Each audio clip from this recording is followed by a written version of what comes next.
I caught my cheating wife after her friend accidentally texted me instead of her. You ever get a text message that completely shatters your reality? Because that's exactly what happened to me on a quiet Sunday morning in suburban Ohio. I was sipping my coffee, scrolling through my emails, half listening to the hum of the dishwasher when my phone buzzed. It was a message from an unknown number. It said, "He's not home yet. You've got at least 2 hours. Make it count." At first I thought it was spam, but then I noticed the name at the top of the message thread. Maya, my wife's best friend.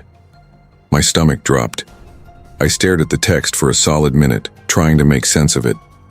Maybe it was a wrong number. Maybe she meant to send it to someone else. But then I remembered. Maya had been at our house the night before, laughing with my wife, drinking wine, watching Netflix while I worked late. So I did something I'd never done before. I played dumb. I texted back, 2 hours should be enough. The typing dots appeared immediately, then vanished, then appeared again. And then the reply came, "Oh crap, I meant to send that to her. Forget it." That's when I knew something was off. I didn't respond. I just sat there, heart pounding, hands shaking, trying to process what this meant. I looked toward our bedroom, where my wife, Ava, was still asleep. Her phone was on the nightstand, face down, silent. Something inside me broke that morning, but I wasn't ready to confront her yet. For weeks, I had been noticing little changes. She started dressing differently, going out for errands more often, guarding her phone like it was classified information. When I'd ask simple questions like, "Who were you talking to?" she'd laugh it off or get defensive. We'd been married 7 years. High school sweethearts turned suburban couple with a dog and a mortgage. I thought we were solid. Turns out we were just comfortable. That message from Maya was the spark that set off my suspicion, and I decided to find the truth, no matter how painful it was. I started small. I installed a tiny voice recorder inside her car, the kind used for business meetings. I put another one under the living room couch. For the first few days, nothing. Just her listening to music, talking to coworkers, calling her mom. Then on the 4th day, I heard something that made my heart stop. It was her voice, soft, playful, and then a man's voice.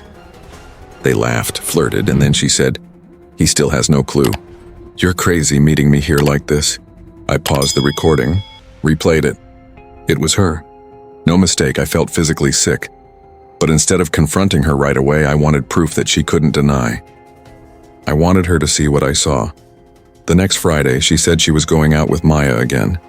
Dinner and girl talk. I pretended not to care. Kissed her goodbye.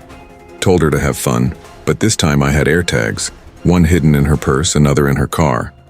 Within 30 minutes, I saw her car parked nowhere near the restaurant she claimed she was going to. It was near a cheap roadside motel. My hands were trembling as I drove there, my heart racing like I'd run a marathon. I parked across the street and waited. 20 minutes later, she came out laughing, holding the arm of a man I'd never seen before. He kissed her before she got into her car. That's the moment everything inside me went numb.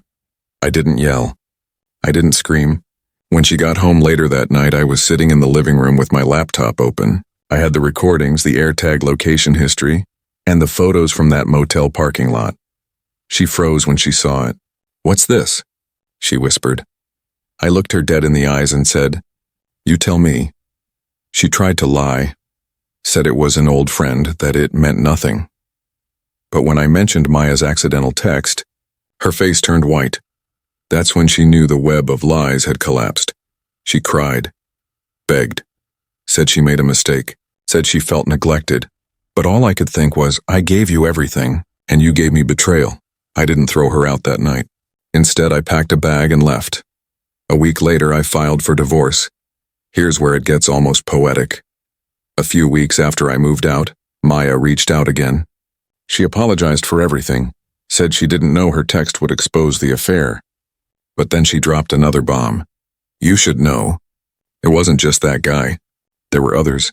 Apparently, Ava had been seeing multiple people. One of them was Maya's own boyfriend. It wasn't love. It was chaos. And Maya, in her guilt, had been the one to blow it all up by texting the wrong number.